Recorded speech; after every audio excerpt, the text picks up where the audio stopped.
Step into a world where colors speak louder than words, and every brushstroke tells a story of resilience, passion, and unbreakable spirit. Today, we're diving into the powerful life of Frida Kahlo, an artist who turned pain into breathtaking masterpieces, defied conventions, and inspired generations with her bold, unapologetic self-expression. If you're ready to explore the triumphs and tragedies behind the iconic unibrow and the woman who painted her reality, not her dreams, then hit that subscribe button now so you never miss a journey into the lives that shaped our world.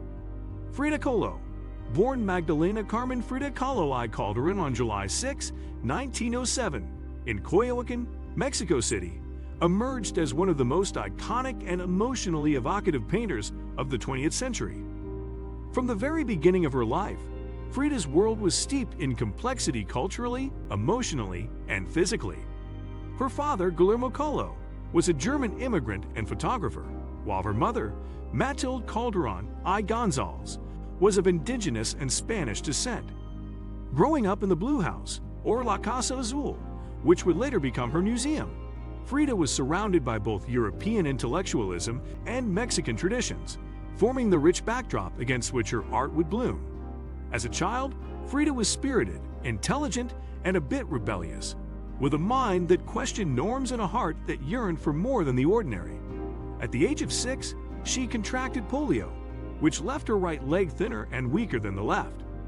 This early encounter with illness introduced her to physical pain and isolation elements that would haunt her life and ultimately manifest in her deeply personal paintings.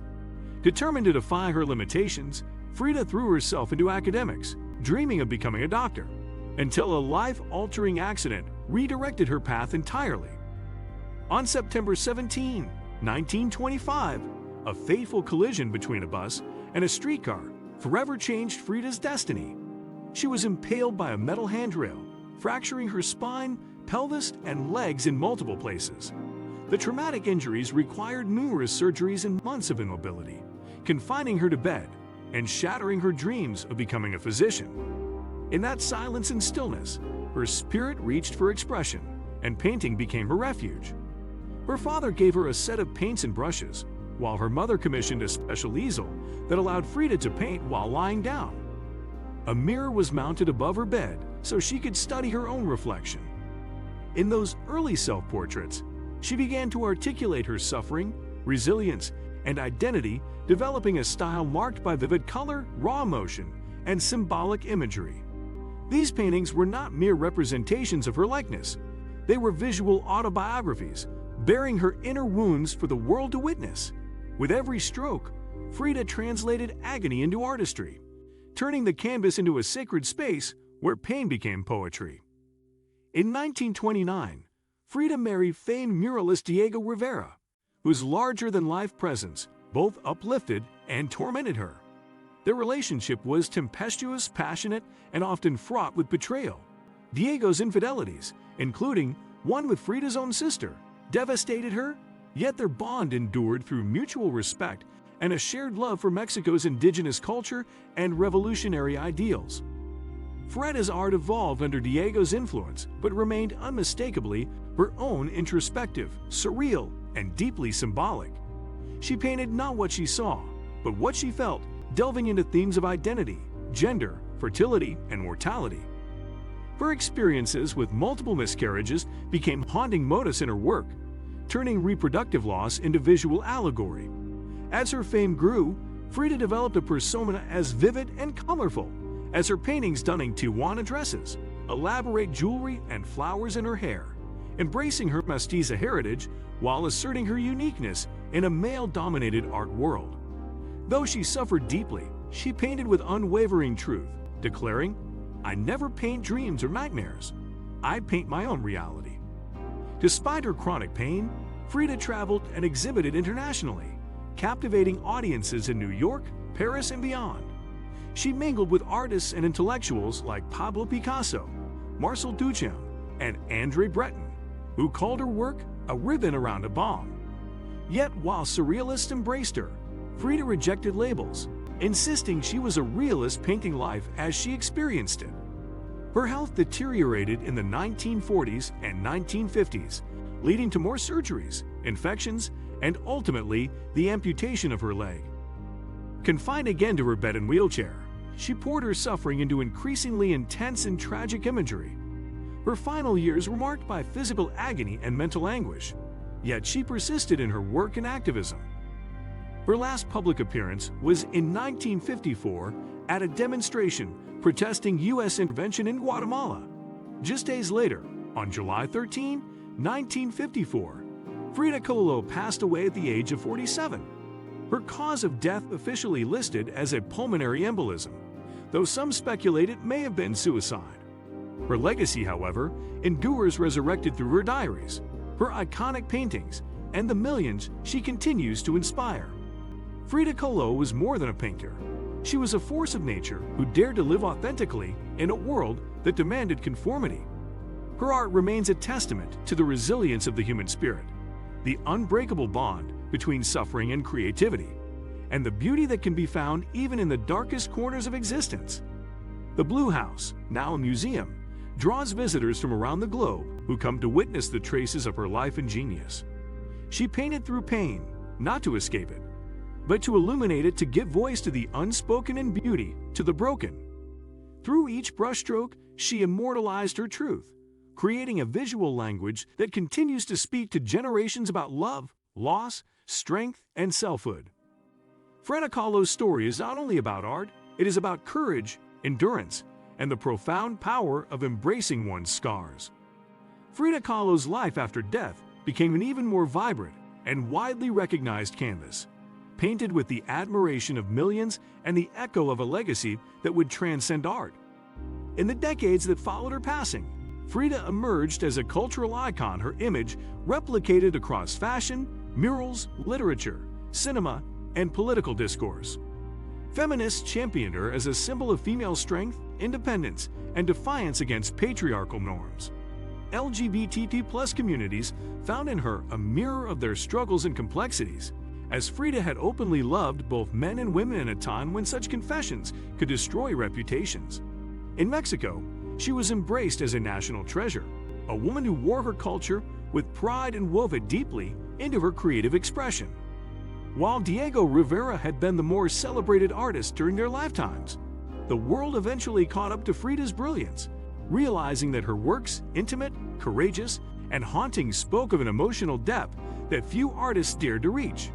Exhibitions dedicated solely to her multiplied, and her paintings, once sold for modest sums, broke auction records decades later. The pain she had once chronicled became not only understood but revered, elevating her to the highest echelons of artistic history.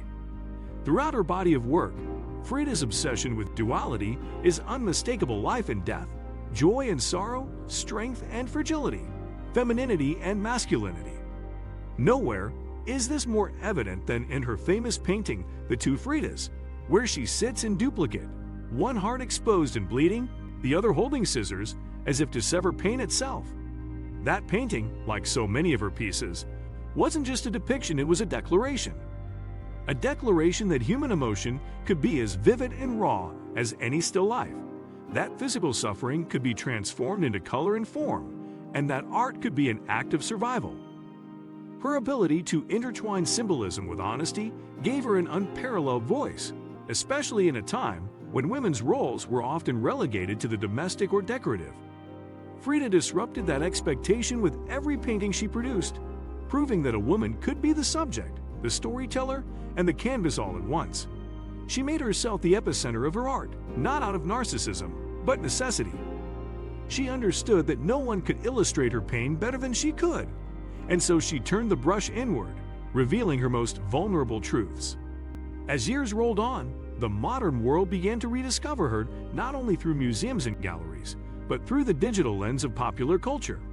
Frida's face, with her signature unibrow and floral crowns, began appearing on everything from tote bags to tattoos. Yet beyond the commodification, there lay a genuine reverence and acknowledgement that this woman had lived and painted with a fearlessness that remains rare. Films like Frida, 2002, starring Salma Hayek, reignited global interest in her life and works, introducing her to a new generation who saw in her a pioneer, not only in art, but in living authentically. Her diaries, published posthumously, revealed even deeper layers of her soul, filled with poems, sketches, heartbreak, and bursts of brilliance. These written words, alongside her visual art, completed the picture of a woman who never stopped searching, questioning, or creating, even when her body was crumbling. Frida's resilience was not the absence of pain, it was the refusal to let pain define her art in despairing terms. Instead, she transformed agony into legacy, trauma into testimony, and wounds into wonders. The Blue House, nestled in the quiet streets of Koyokan, has become a shrine for admirers who seek to walk where she walked, to breathe the air that once carried her sighs, to stand before the bed where she lay paralyzed yet powerful. Visitors are greeted by the colors she loved: burnt orange, cobalt blue, and vibrant greens, and the relics of her life, the corsets she painted, the medical devices she depended on, and the canvases that hold her soul. Her wheelchair remains positioned before an unfinished painting, a silent reminder of her final days when, even in her weakest moments, she painted with unrelenting passion. Her ashes rest in a pre-Columbian urn in her bedroom, watched over by the very walls that heard her laughter, weeping, and words. For many, stepping into La Casa Azul is not just visiting a museum, it is entering the world of Frida Kahlo, where every room tells a story, every object holds a memory, and every corner hums with the echo of an indomitable spirit. She did not seek fame, but it came. She did not paint to please, but people adored her work. And though she died young, her impact continues to grow with time. Frida once said, "I hope the exit is joyful, and I hope never to return." But in many ways, she never truly left. Her presence lingers in every brushstroke of an aspiring artist inspired by her courage, in every activist who dares to speak truth through expression, in every person who refuses to let their pain silence their voice. She made it possible for artists to confront their demons on canvas without shame. She gave permission to express the ugly, the broken, and the beautiful all at once. And she carved a place in art history where honesty reigns supreme, where vulnerability is strength, and where passion overcomes pain. As long as art is created, as long as people seek meaning through suffering, Frida Kahlo's legacy will remain alive. She was not just the woman who painted her pain, she was the artist who turned suffering into sacred symphony. Her life, riddled with tragedy, became a beacon of triumph for those who find their truth in struggle. And in that, Frida Kahlo did what few have done. She painted a legacy that will never fade. Frida Kahlo's life was not measured in ordinary time, but in pain, in passion, in brushstrokes, in bleeding colors that poured out of her soul. Her existence unfolded not in a straight line, but in cycles of suffering and bursts of creation. Every illness, heartbreak, and betrayal became part of the fabric of her legend. Her life with Diego Rivera, while filled with moments of mutual admiration and artistic collaboration, was often overshadowed by pain caused by his affairs, including the most devastating one with Frida's own younger sister, Cristina. That betrayal struck at the core of Frida's identity. She was not just wounded as a wife, but as a sister, as a woman who already carried so much within her body that was broken. And yet, she responded not with submission, but with paint. Paint became her vengeance, her therapy, her power. Frida didn't just paint portraits, she painted memories, metaphors, and scars. She bore her private wounds publicly on canvas, making her vulnerability her weapon. In doing so, she became timeless. She painted herself so much because she knew herself best, and because she knew others often looked at her, but did not see her. Her physical body was a battlefield.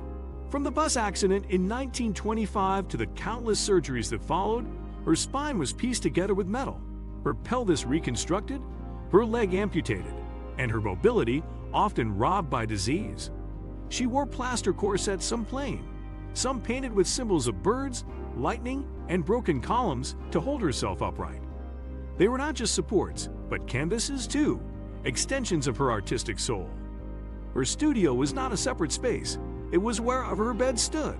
Her brush would rise even when she could barely lift her arms, and in those paintings were screams, whispers, rage, and resilience. Every detail was intentional, from the veins exposed to the hearts outside the chest. from the tears that rolled down her painted face to the animals that surrounded her with silent protection. Her pet monkeys, dogs, and birds were more than companions, they were symbols of loyalty and primal instinct in a world that often felt cruel and disconnected. Through all her pain, Frida found the courage not just to survive but to transform. Her death on July 13, 1954, came quietly, but it did not silence her. The world did not weep immediately, but decades later, it would awaken to the sound of her voice in every gallery wall that bore her name. Frida was not only an artist, she was a prophet of pain, a priestess of personal truth, and a witness to the endurance of the human soul. Her influence extends far beyond her canvases. She inspired movements. She comforted the wounded. She gave language to emotions that had none. Generations of artists, feminists, dreamers, and rebels found in Frida not a saint, but a mirror. In her defiance, they found their courage. In her colors, they found their hope. Frida Kahlo's legacy proves that even in suffering, there is beauty, and even in brokenness, there is strength. Her life was a canvas of contrasts, love and loss, color and darkness, silence and protest, and she captured it all with fearless honesty. If her story moved you, inspired you, or made you think differently about art and identity, then don't forget to subscribe to our channel for more powerful stories that bring history's most fascinating figures to life.